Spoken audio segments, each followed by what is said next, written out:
Yep, that's right. Just might take that off for this purpose. Just pop that there. Let me get my phone.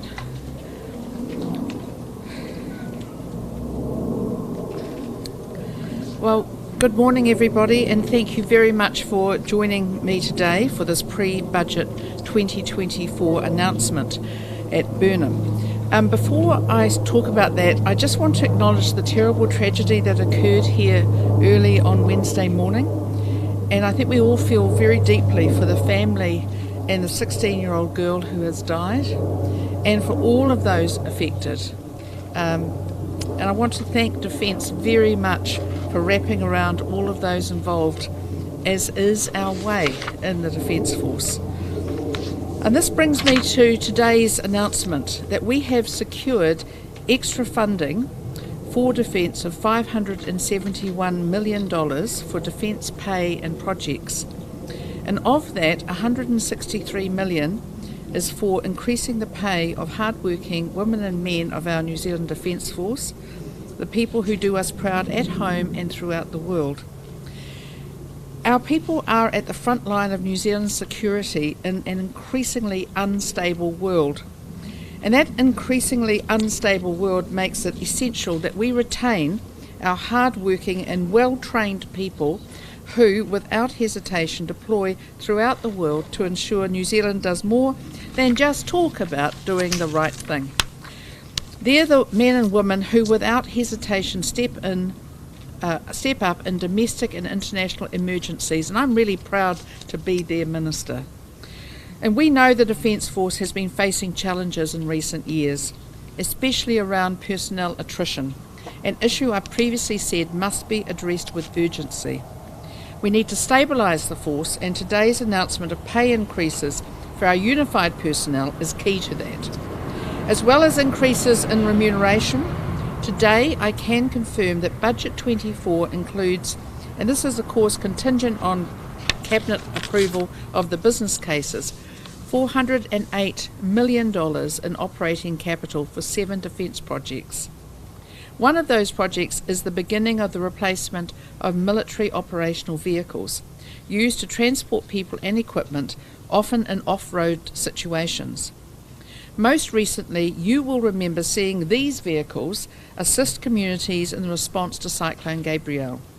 The project to start replacing these workhorses is part of the package of defence funding set aside in Budget 24.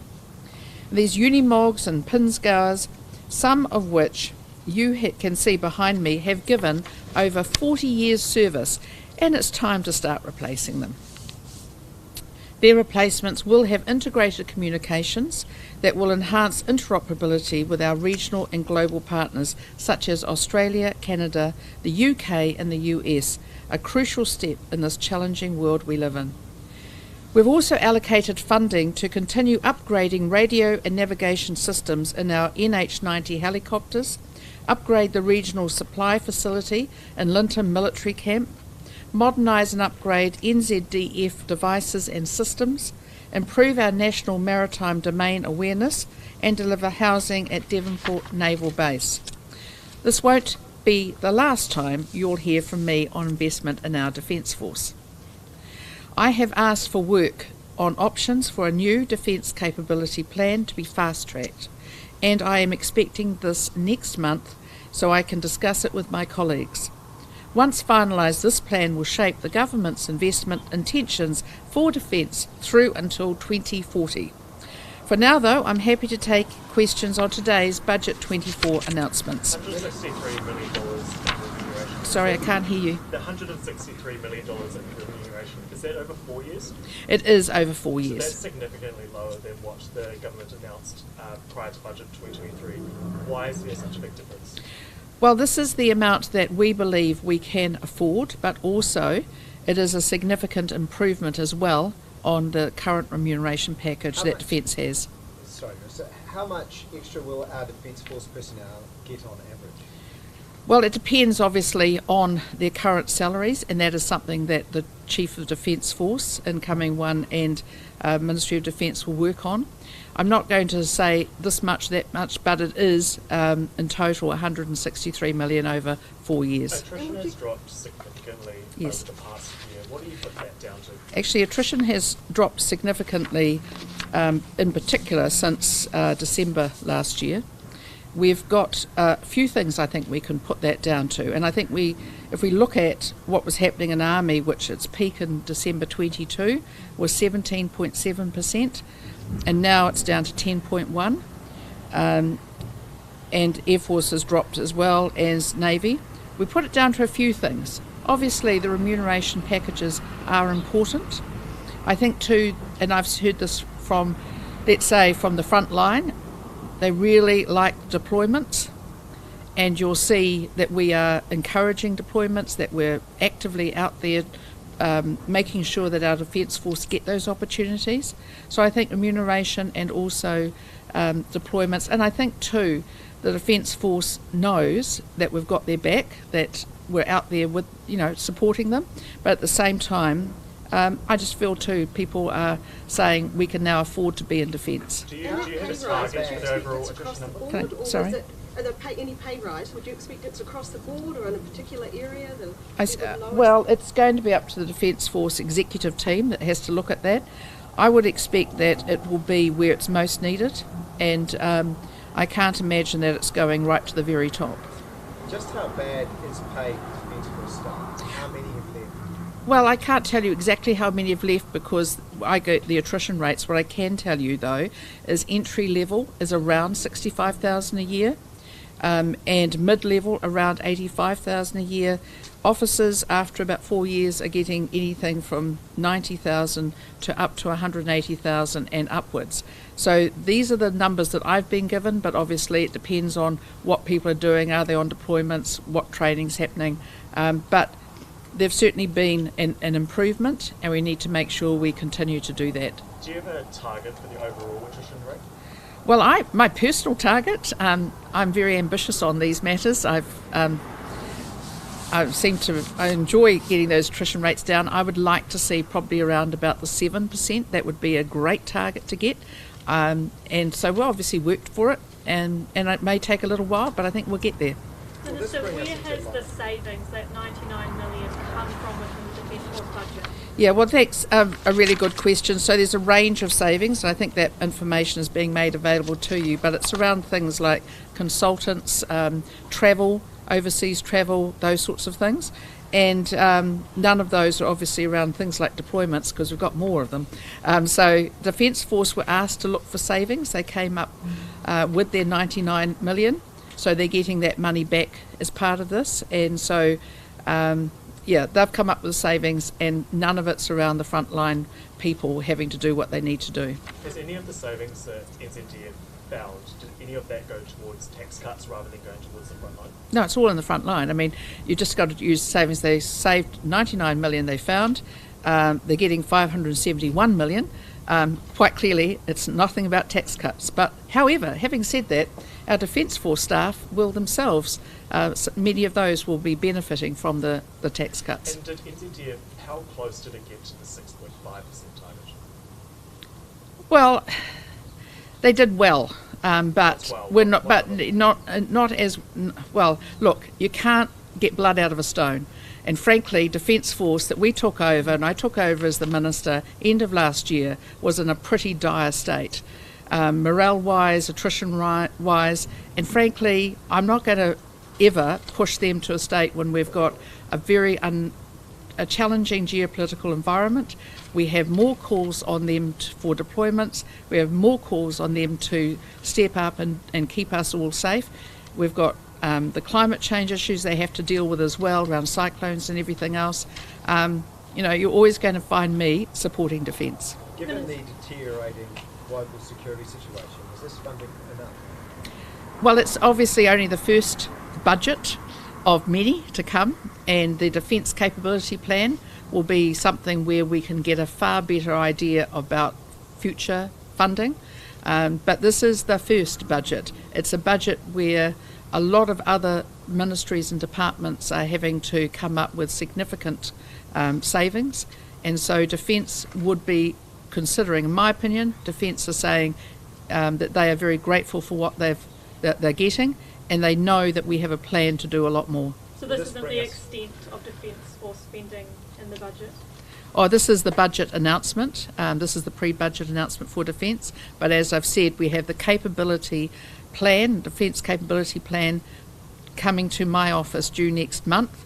We'll look at that, talk to colleagues, and we'll set out a plan for the other budgets to come. So you're saying the next budget could be the big one for Defence? Well, I'm saying that there's a plan, and we're not having a plan because we don't need it. We really do, and we are very aware that the world is challenging.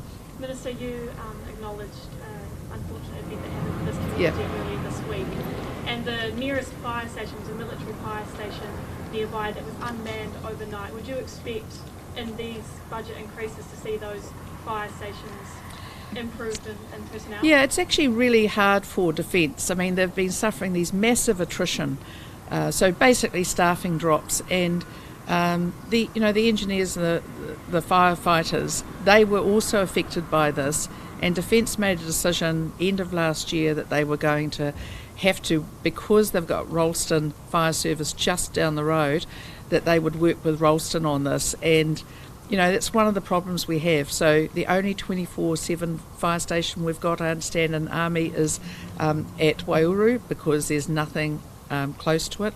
But it is a terrible tragedy, and as we look at this, Defence, the Army have all been hugely affected by attrition, which is why that attrition is so important that we deal to it. So is that a priority for you to get those stations back up to 24/7? Well, I have to be able to work with the Defence Chief actually to deal with that. We have an incoming one coming soon, and these are some of the issues that we're going to look at. Where can we, when this reducing attrition, more people staying in the force, how can we do these things better? Can I also, Minister, get you on another subject, which is Kapuia? Yes. Can you tell us the latest with Kapuia? What's happening with that? Well, Kapuia is closing up at the end of in June, as was always envisaged. It is an advisory group, and they've been very helpful in their reports and their advice, working with the previous minister and with me. So that's coming to an end, because it is actually now over 5 years since the terrible Mosque attacks, and so obviously they're very good reports, and I've enjoyed working with them in the short time I've been the minister. Your government has been accused by some of abandoning the mosque victims, and there were complaints about some funding cuts from the Imam of Amal Mosque recently, who used the words betrayal of trust. Given that given your government hasn't implemented all of the recommendations of the Royal Commission of Inquiry yet, what's your reaction to that now that Kapuia is coming to a close? I think Kapuia is an advisory group. It's not, the mosque families of the Shahada. I'm meeting, again today with the families again. I think it's really important that all New Zealanders know that an enormous amount of work has gone into the relationship, the fact that we have some of these programs are going to naturally end because they were not funded past June this year by previous administrations, and we do believe that there are still supports in place, and those are the right supports, and also remembering that each individual family member has different needs now, than it's not quite the same situation as it was a few years ago. What percentage of GDP is your defence boost going to get us to? Yeah, it's close to 1%, it's around there, and of course we've made it very plain, and the Prime Minister has been very firm about this, that we need to work more towards the 2% mark. So this is the very first budget that we've got for defence, and it is actually a good budget for defence, but we have more to come, and that defence capability plan is crucial to working out what we can do, how we can do it, and when. Would you like to get it to 2% under your watch? Well, it would be a lovely thing, wouldn't it? So we'll see, but I think it's very important to remember that everyone else has needs as well, but defence, I think, has been a really tough place. Because other partners of ours are getting past that 2% mark, are we just relying on our international partners too much? Well, I think New Zealanders have generally viewed our national security perhaps not quite to the same degree as, say, the Australians do theirs. And I think we just need to understand, we do not live in this benign strategic environment that we were told in the early 2000s. We live in a really challenging geopolitical time, and anyone who wants to watch the news can see just how bad this is. So, I'm very frank about it. I know that Defence is going to need more, and I'm very happy to help them get that. Will this bring us in line with Australia, what you've announced today? Well, no, Australia spends more on defence than we do, but what it does do is it gives us more opportunities around interoperability. I mean, the fact is we should recognise our population as an entire country is smaller than Melbourne. And I'm not even going to talk about Sydney. I mean, we're a lot smaller. But where we have expertise, the Australians value that. And where we can work closer with them, that is very important. And we're looking at things like vehicles, communication systems. It's really important that they work together as well, that we are interoperable wherever possible. Minister, I do want to ask you about that cloud-based computer application, allowing real-time view of the maritime domain. Now, is this essentially a subscription to a satellite that looks down on New Zealand's patch? What is that? Well, yes, so we have a lot of work going on with satellites. You will know that New Zealand is a space country, that our rocket launches, and I say our, I've taken that quite widely, it is actually Rocket Lab, but I like to call it ours. We're the fourth most prolific launcher of rockets in the world last year, and that is going to grow. So I'm not going to go into details on satellites, but I can tell you is that we have the sixth largest economic zone in the world. We have an enormous maritime commitment, not only to New Zealand, but to our Pacific neighbours. And it is very important that we have the best real-time information so that we're putting our resources where they need to. And our Navy and Air Force have to cover an enormous amount of area. So we're using satellite technology is a great thing, and I'm all for it. And on the NH90s helicopters, some countries are reporting struggles of maintaining those assets. So why are we upgrading them instead of just replacing them with the newer technology? Well, there's obviously things like money, but there's also the fact is that the area that we need to really upgrade them is in relation to the communications. So, look, the technical people say this is what we need. I believe them, and I'm going to support them to get that. You were nicknamed Crusher Collins in a previous role. Do you have a new nickname in this role? Oh, I don't know. I'm just... Colonel Collins? What's that? Colonel Collins? No, not at all. I'm just a humble servant of the people. Jamie, I'm very happy just doing my job, defending defence as much as I can. How Thank long you. will it take you to replace the Unibobs, and I'm probably mispronouncing this, the Pinsgar trucks? I think you've done that very well with your pronunciation. Well, it won't be me that's actually physically replacing them. I don't think that Defence is going to ask me to go off and test drive them anywhere, but they might if they really want to make me happy. So, look, it'll take some time. We have to get, obviously, the business case has to be put together. I understand from people today is that it's coming quite close to that, so that'll be good. And as soon as they can get onto it, I can get them the money and off we go. What's going to happen to the old ones? They're going to be crushed. Well, why do you want to buy one? Look, I'm right into commercial enterprise, as you know, so I'd be happy if we could sell a few. But they are seriously, 40 years service is a long time for vehicles like this, but they have been beautifully maintained and looked after and cared and protected, but we're going to need some new ones. Thanks. Thank you. Thank you. Thank you, Minister. Thank you. I don't know, Colonel Collins sounds pretty good. No, you